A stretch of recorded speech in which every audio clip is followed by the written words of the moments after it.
In today's Shadow of the Erdtree video, we are traveling to the hidden grave of Charo. Wow! Woo! Hola, I'm Charo. No, not that Charo. The easiest way to get here is to first make it to the Grand Altar of Dragon Communion, within the Jagged Peak region. It's located here on the map.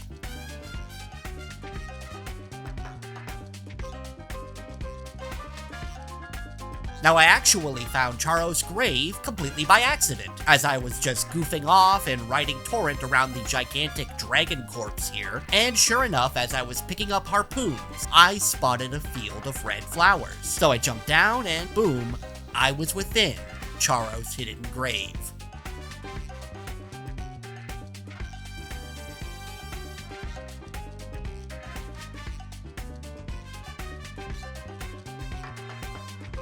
This is a little optional area that has a few landmarks and items that are worth picking up. First off, there are some optional bosses around here. One of the first enemies that you'll spot will be a Tibia Mariner, although this one is not technically a boss, but it does summon friggin' Royal Revenants, which makes it harder than most actual bosses. If you stick around and kill this thing, you'll score the Tibia's Cookbook. Just a little beyond the Charo's hidden grave site of grace will be an archway and a pond full of those annoying grave birds. And what will be even more annoying than those will be the Deathrite bird that will magically appear here.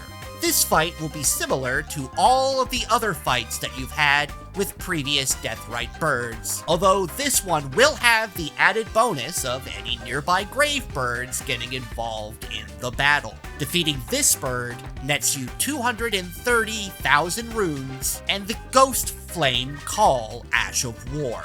Then in the western portion of this area will be a Furnace Golem. This will be one of the golems with reinforced legs that you'll have to throw hefty furnace or fire pots into in order to take it down. And doing so will give you the Glovewort Crystal Tier.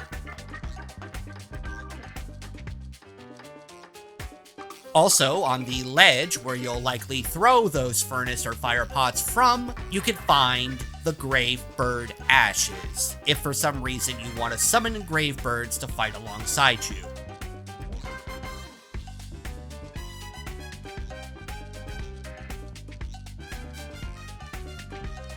Now, while not technically a boss, there is another notable enemy if you follow my route from the site of grace up around near the top of this area and past some grave birds, which you should definitely watch out for because they will kill you if you get swarmed.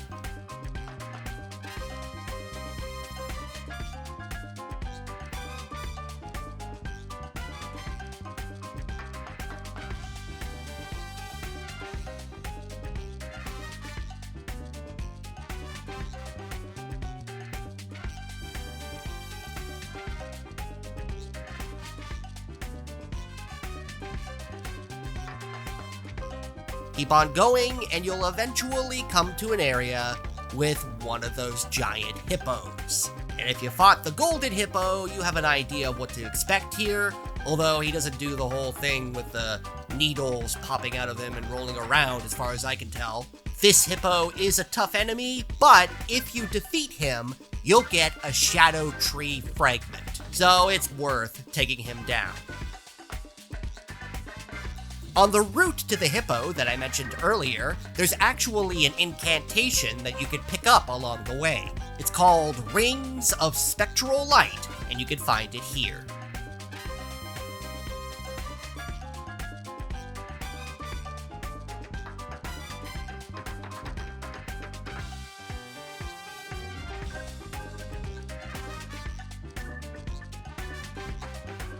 Now, if you head to the right side of the pond where you encountered the Deathrite bird, you can find a weapon called the Spirit Glaive, tucked away in a corner.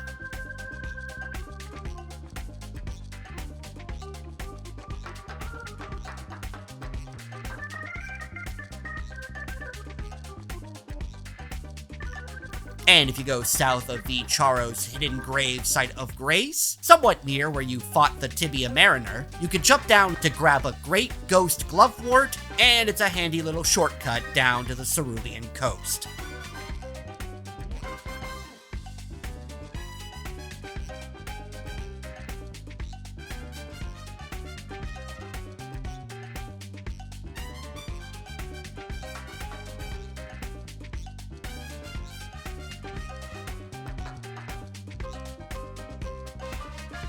Finally, the most notable part of Charo's hidden grave is the Lamenter's Jail dungeon that you can find in the back where there's a bunch of cages.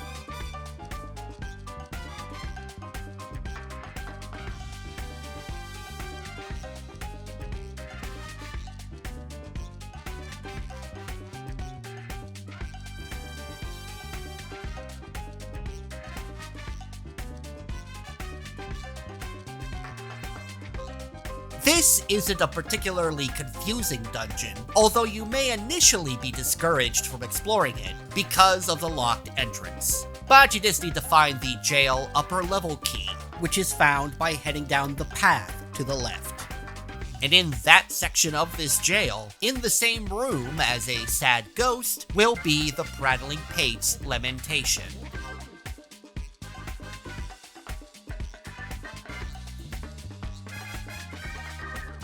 Which is a reusable item that sounds like we all do when we play this game sometimes. In terms of other notable loot within this jail, there's the clarifying Horn Charm +2, which you can find down a ladder which will lead you to an area swarming with vicious rats. This talisman will of course greatly raise your focus, which will be good when you're faced with areas or enemies that inflict madness or sleep.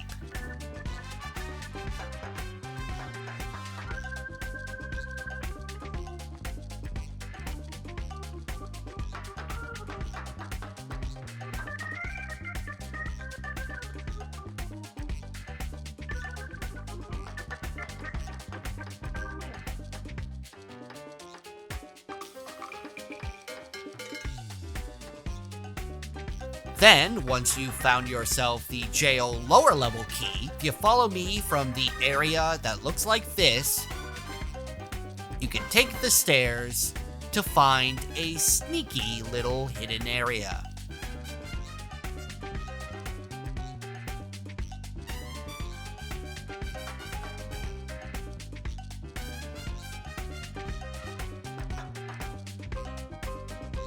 This is where you can pick up the Lamenter's Visage, which is a special torch which I think makes it harder for enemies to detect you for a short while, although it doesn't seem to be that effective. And at the bottom of this jail will be a special boss, appropriately named the Lamenter, who's a bit of a gimmicky fight. He won't do a ton of damage, but he'll create multiple clones of himself. You need to take out all of the clones before he starts wailing again, or you'll start to get these little Lamenter heads circling around you. If you get a full halo of these Lamenter heads swarming around you, then you'll just die of sadness, I guess. Just keep wailing on the Lamenter, and once he's down, you'll be rewarded with the Lamenter's Mask, which will turn you into a Lamenter. This form seems to give you a boost to your arcane, and you can headbutt people, so that's fun. And that's Charo's hidden grave. For more Elden Ring Shadow of the Erdtree news and guides, be sure to check out thegamer.com. I'm Jamie Latour, and we'll see you next time.